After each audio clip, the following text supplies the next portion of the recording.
출애굽기 15장 22절에 보면 모세가 홍해에서 이스라엘을 인도하며 수르 강야로 들어가서 거기에서 물을 얻지 못하고 이런 말씀이 나옵니다.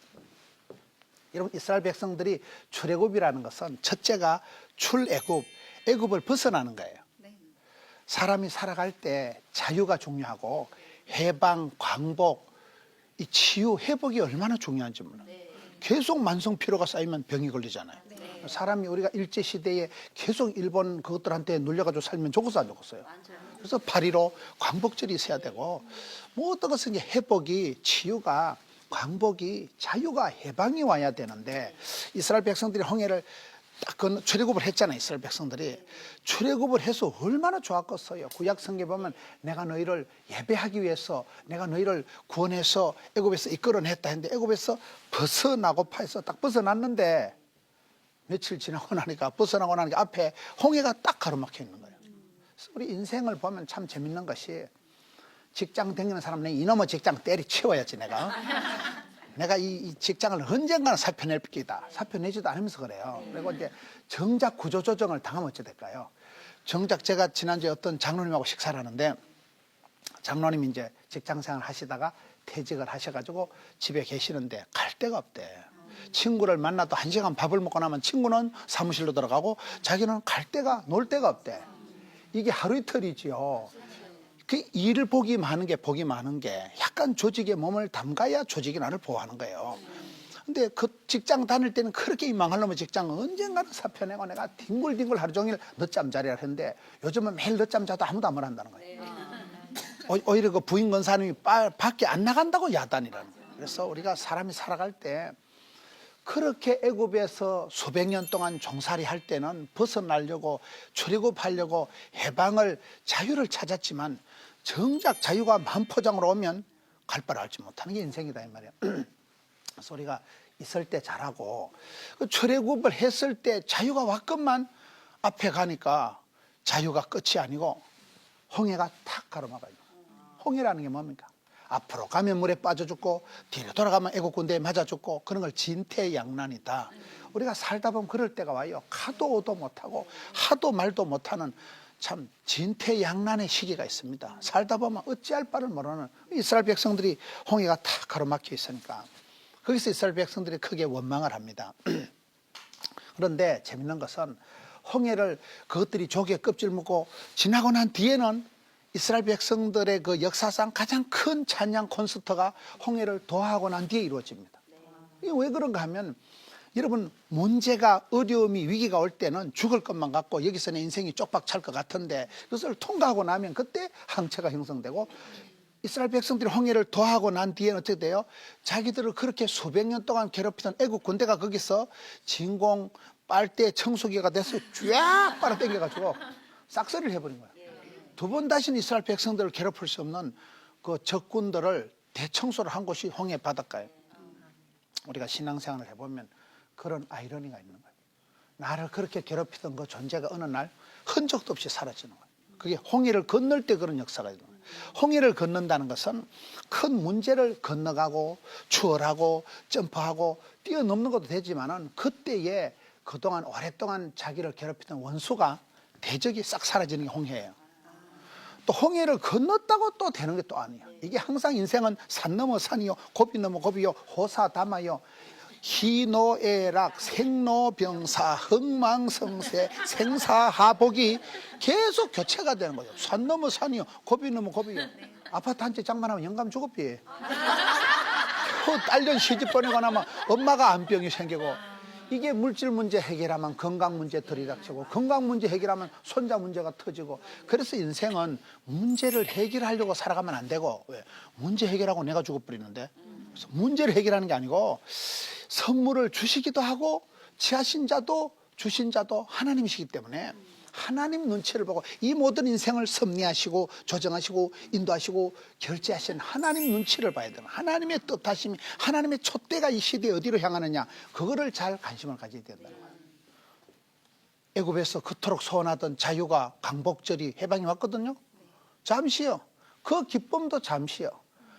홍해가 탁 틀어막으니까 어따 죽겠다, 어땜시 여기까지 거치고 와가지고, 어때 무덤이 없어서 여기까지 거치고 와서 집단 매장을 시키려고 하느냐, 온갖 원망을 다 하다가 홍해를 건너고는 안 되는데 감쪽까지도 알랑벌라리 이러면서 또 거기서는 또 막 북치고 장구치고 겁나게 큰 찬양 콘서트를 했다니까요. 그게 바로 오늘 이 말씀이에요. 바로 앞에 말씀이 큰 그 미리암과 이스라엘의 모든 지도자들이 함께 큰 찬양 집회, 하나님이 너무나 위대하시다, 대단하시다, 엄청나다, 겁나게 허벌나게 좋다, 그래 해놓고는 그 다음에 또 사흘길을 가니까 마라거네, 수로 광약길을 가는데 사흘길을 가니까 물을 얻지 못하는 거예요. 그래서 항상 이 작심삼일이라고, 뭐든지 우리의 유통기한이 3일이 많아. 3일 보면 작심삼일이에요. 여러분, 귀한 손님이 와도 3일만 지나면 생선처럼 냄새가 난다 그러잖아요. 썩은 냄새가 나. 아무리 좋은 손님도 유통기한이 3일이에요. 교회에서 프로그램도 주일이 지나고 나면 3일 기도회가 수요일에 오는 거예요. 또 3일이 지나고 나면 금요 기도회가 기다리고 있는 거예요. 그것도 좀 안 되는 것들은 매일 새벽 기도가 있는 거예요. 그래서 우리가 뭐든지 이게 유통기한이 한 3일쯤 간다고 보면 돼. 그래서 아무리 연말연시에 송구 영신제 때 뜻을 정하고 꿈을 꾸고 해도 3일만 지나면 이게 한없이 헷갈리는, 일본 말로 아리까리하고, 독일 말로 애매모호하고, 아프리카 말로 긴가민가하고, 중국 말로 갸우뚱하고, 아니 사흘길을 가고 나니까 그 막 그렇게 찬양하고 좋아했던 것도 잠시 유통기한이 끝나고 마라를 맞이하니까, 마라는 게 물이 쓰다 이 말이에요. 물도 못 마시고, 사람이 밥은 안 먹어도 견디는데요, 물을 못 마시면 죽어요. 물이 가장 중요해요. 물이 생명수예요. 물이 생명수. 그래서 물이 없어지는 거예요. 물이 똑 떨어지니까 또 죽겠다고 불평을 하는 거예요.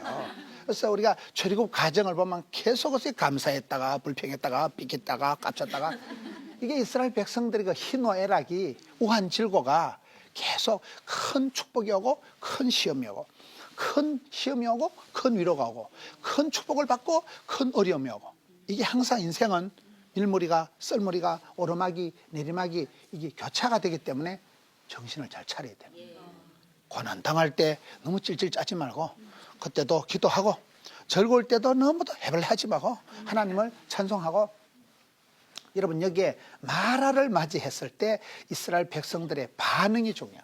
저는 항상 생각할 때 신앙생활이고 모든 것은 반응이에요. 반응. 사랑도 반응이고, 여러분, 우리가 사람을 이렇게 좋아하면, 어떤 사람을 만나면 가슴이 설레임이 있다. 설레임이. 가슴이 설레이고 이렇게 약간 기대가 되고 가슴이 두근거려요. 그때가 좋은 거예요.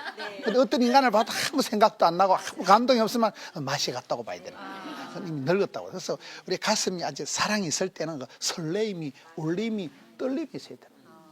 저는 신앙생활도 반응인데, 오늘 이스라엘 백성들이 홍해길 통과해서 광야길 그 도정에서 사건을 만날 때 4가지 반응이 있어요.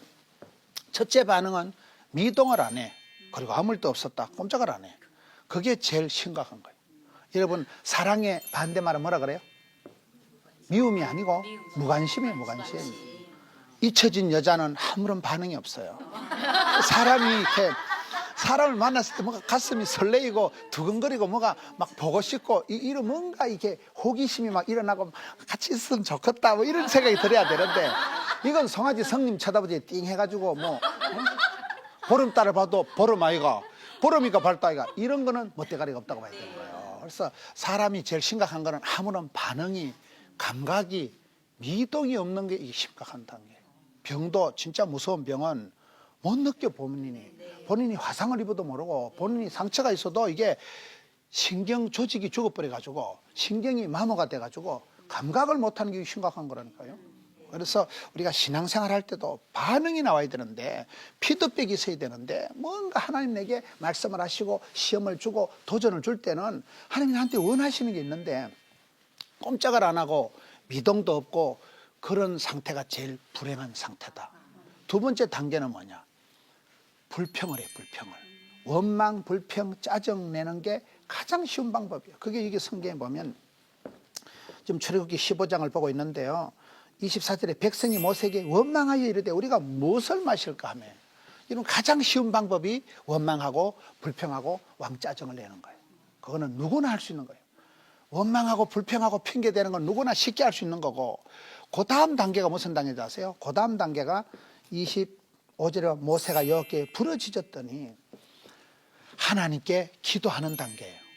이게 또 쉬운 거 아니에요, 보면. 기도가 능력이고 기도가 전쟁이고 기도가 사역이고 기도가 모든 것을 바꾼다고. 지금 사람이 어떤 일을 부닥쳤을 때 네 가지 반응이 나타난다.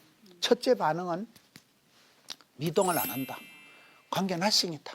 꼼짝도 안 한다. 아무런 생각이 없다. 개념 상실, 의욕 상실. 이게 이제 문제고, 두 번째 단계는 쉽게 그냥 불평하고, 내가 저놈 자식 만나가지고, 내가 이곳에 와가지고, 내가 이놈의 직장 들어와가지고, 그 사람을, 일을, 세상을 저주하고 원망하고 핑계하는 게 가장 쉬운 방법이고, 사실은 모든 사람들이 그 길로 가기가 쉽다. 근데 성경 보면 그걸 원망하는 걸 죄라고 기록하거든요. 왜요? 여러분 보세요. 누군가를 자꾸 원망하고 핑계를 대고 짜증을 내다 보면 그게 말이 씨가 되고, 안 되겠지, 사람 분리 되겠지, 이쪽으로 흘러가. 자꾸 이 문제의 핵심을 벗어나서 문제를 돌파하는 게 아니고 더 문제를 해결해서 더 문제를 만들고 변명하고 원망하고 핑계를 대면 듣는 사람도 기분이 안 좋고 거기 마이너로 흘러가요. 거기 삐딱선을 타고 거기 부정적으로 흘러갈 수밖에 없기 때문에 성경은 원망하는 걸 아예 죄를 짓는다고 얘기하는 거예요. 문제를 삼지 말고 하나님께 기도 제목으로 가지고 가버리면, 하나님께 기도하다 보면 하나님이 답을 주시고 약을 주시고 복을 주시고 길을 주시고 그게 된다 이 말이에요. 하나님은 모든 것에 해답이시거든요. 이 문제의 모든 것에 지금 인생길을 주도하시고 주관하시고 섭리하시고 인도하시고 결제하시는 분은 하나님이시기 때문에, 하나님은 사랑하는 자를 사랑해 주시고 찾는 자를 만나 주시고 두드리는 자를 열어주시기 때문에, 그래서 이게 기도하는 모세의 단계가 세 번째 단계예요. 이게 가장 중요한 단계예요. 기도를 하면 어떻게 될까요? 그 뒤에 나오는 방법 보면, 기도를 할 때 하나님께서 한 나무를 가리키시니 그 나무를 던지니까 물이 달게 되었더라.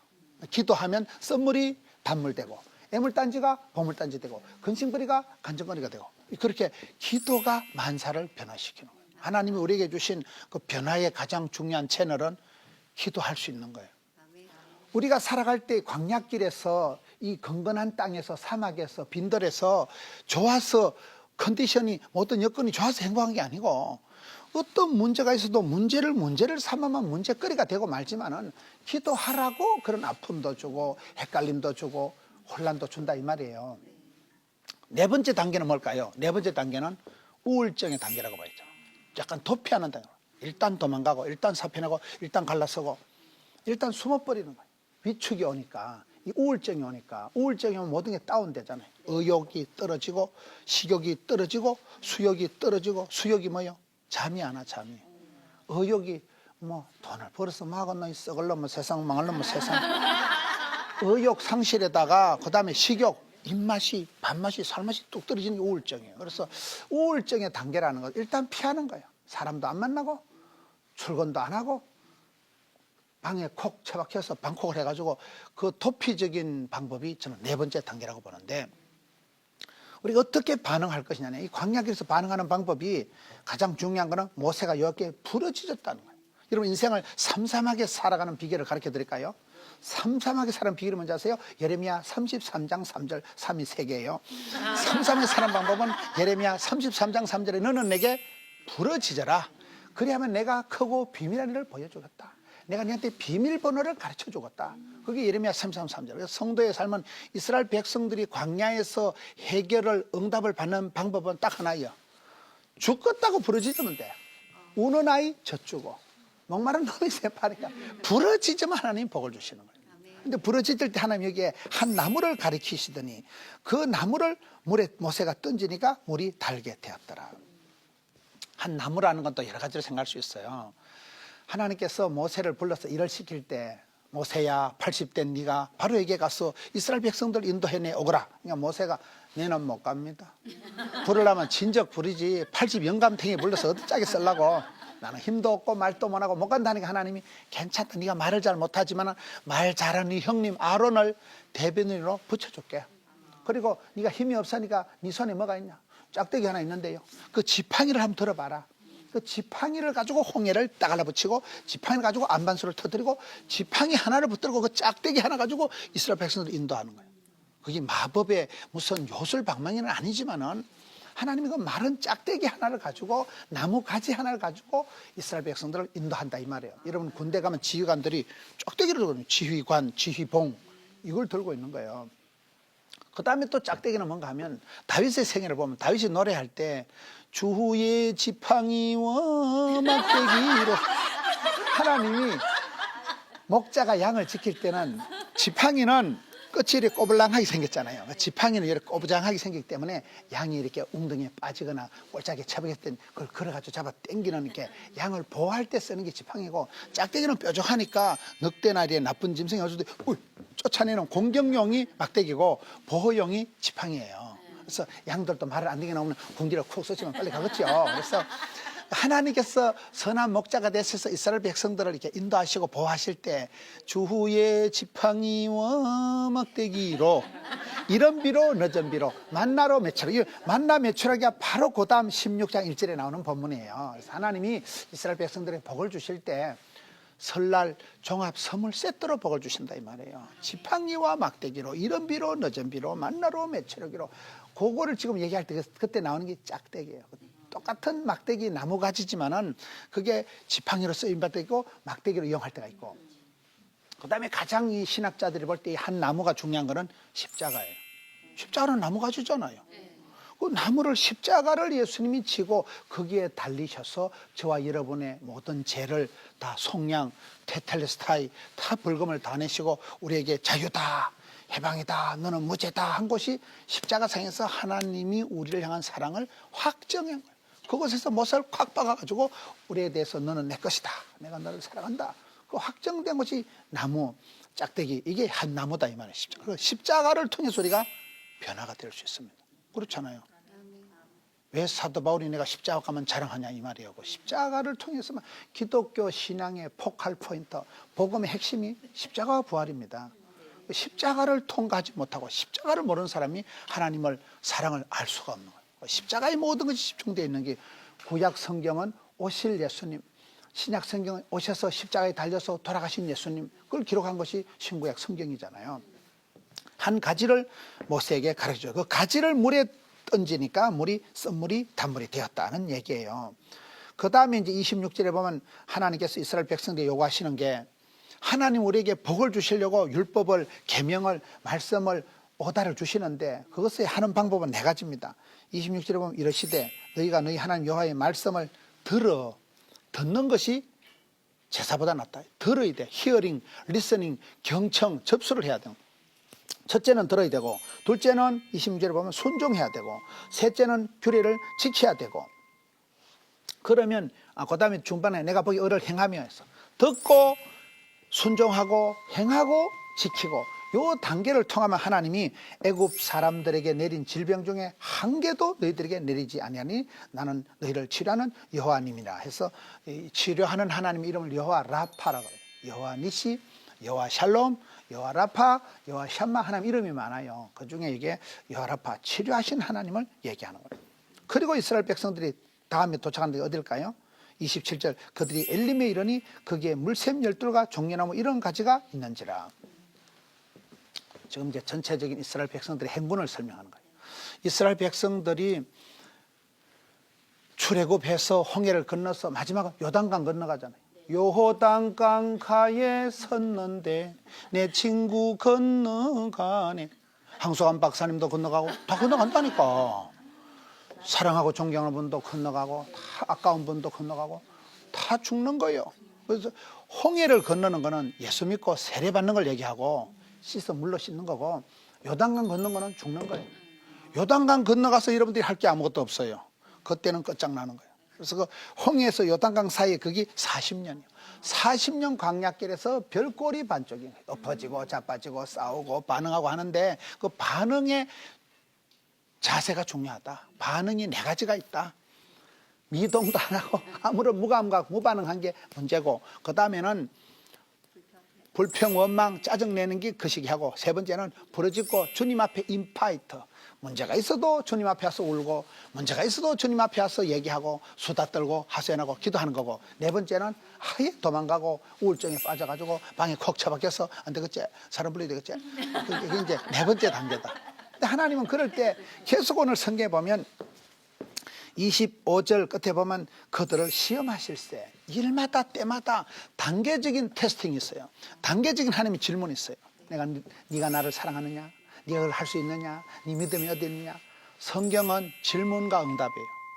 시험과 축복이에요. 계속해서 하나님 우리를 시험하시고 테스트하시고 물어보시는데 그때 또 반응도 네 가지가 있어야 된다. 첫째 뭐요?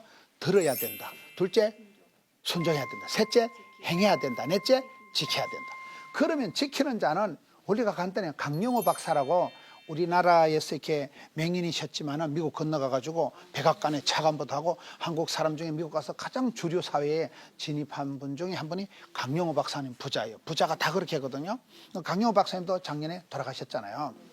다 요단강 건너간다니까요. 그래서 우리가 항상 있을 때 잘하고 하루를 살아도 천년같이 살아가고 하나님이 건강 주시고 은혜 주실 동안에 열심히 충성되이 원도 없이 한도 없이 후회할 것도 없이 부끄러울 것도 없이 살아가야 된다 이 말이에요. 괜히 엉뚱생뚱하는 짓을 하지 말고 찌질이같이 그렇게 울적 환자같이 도망가서 살지도 말고 항상 은혜 보좌 앞에 담대히 나가서 주님 제가 여기 사오니 자를 보내소서 이렇게 하지 말고 주님 제가 한번 해보겠습니다 하고. 그래서 강영호 박사 논리가 강영호 박사님 가정의 가훈이 말씀을 율법을 계명을 지키면 천대까지 복을 받는다는 거예요. 똑같은 말씀이에요. 항상 광야길에서 시험을 하고 테스트를 할 때, 근데 하나님이 여기서 이제 마지막 27절에 보면 엘림에 도착을 하니까 물샘 열둘과 종려나무 이런 그루가 있는지라. 이게 무슨 말인가 하면 이스라엘 백성들의 행군에서 가장 문제가 물이에요. 여러분 이스라엘 백성들이 하나님 복을 주실 때는 거의 물하고 관계 있는 거예요. 복 있는 사람은 시편 1편에 시냇가에 신기한 나무와 같이 잎사귀가 마르지 않고 사시사철 푸르고 청청하고 상록수의 복을 줄기다. 요셉은 엎어지고 자빠지고 했지만은 너는 샘 곁에 심기운 무성한 나무 가지가 담을 넘어 떠다. 이사야 58장 11절에 보면 너는 물된 동산, 잠근 동산, 물이 많아서 물된 동산, 물이 끊어지지 않는 샘 같은 복을 줄 것이다. 여러분 이스라엘 백성들에게 있어서는 그건 사막 땅이기 때문에 광야길 빈들에서 까칠한 건건한 땅에서는 물이 없으면 죽잖아요. 동물의 세계 보세요. 물을 따라 풀을 찾아 동물들이 수많이 행군을 하듯이. 그래서 이스라엘 백성들이 살아가는 땅에는 일교차가 심하고 풀을 한 포기가 못 자랄 정도로 물이 한 방울이 귀한 나라인데 거기에는 겨우 이제 일교차가 심하니까 이슬이 맺힌 이슬. 이슬은 보이지도 안 하고 여기 이슬 방울이 쪼개난 게 맺히면 거기에 촉촉한 습도가 있으니까 이끼가 자라고 풀이 자라고 풀이 자라니까 양이 자라고 양이 자라니까 또 양에서 젖을 짜니까 젖과 꿀이 흐르는 땅이 되는 거예요. 꿀은 뭔가 하면 이게 종려나무예요. 종려나무는 이게 야자수 계통인데 이 야자수 계통이 자라기 시작하면 이 종려나무가 자라면 그게 우리나라의 대추 같은 이런 게 달리는데 진짜 달아. 너무 달아. 엄청 달아. 그래서 그걸 성경에서는 젖과 꿀이 흐르는 땅이다. 그 가나안 지역에 가면 야자수가 많은 게 야자수는 반드시 오아시스 근처에서 자라요. 12물샘하고 그다음에 이런 그루에 종려나무가 있다는 것은 이스라엘 백성들이 참 먹고 마시고 이스라엘 백성들이 젖과 꿀이 흐르는 땅으로 그 안전한 땅으로 좋은 땅으로 하나님이 인도하시겠다. 그것을 지금 마지막으로 코스로 가르쳐 주는 거예요. 우리 인생도 그렇다고 생각이 됩니다. 이런 한 해를 지나가면서 별꼴이 반쪽이고 산 넘어 산이고 고비 넘어 고비고 그러나 그 본심은 하나님이 우리를 인도하셔서 좋은 곳으로 최고의 곳으로 젖과 꿀이 흐르는 땅으로 먹는 문제 이거를 해결하고 물 문제를 해소하고 이 해결을 해주시는 곳으로 그것이 여기 엘림에 도착하니까 물샘 열둘 오아시스가 있고 그 오아시스 근처에서만 자라는 게 종려나무예요. 종려나무는 이겼을 때 꺾어서 호산나 외치는 게 종려나무예요. 하나님께서는 여러분의 인생길에서 한 해도 승리하게 하시고 산 넘어 고비 넘어서 온갖 어려움을 겪지만은 지나고 난 뒤에는 더 항체가 형성돼서 홍해를 건너고 난 뒤에는 그게 큰 찬양의 조건이 되더라고요.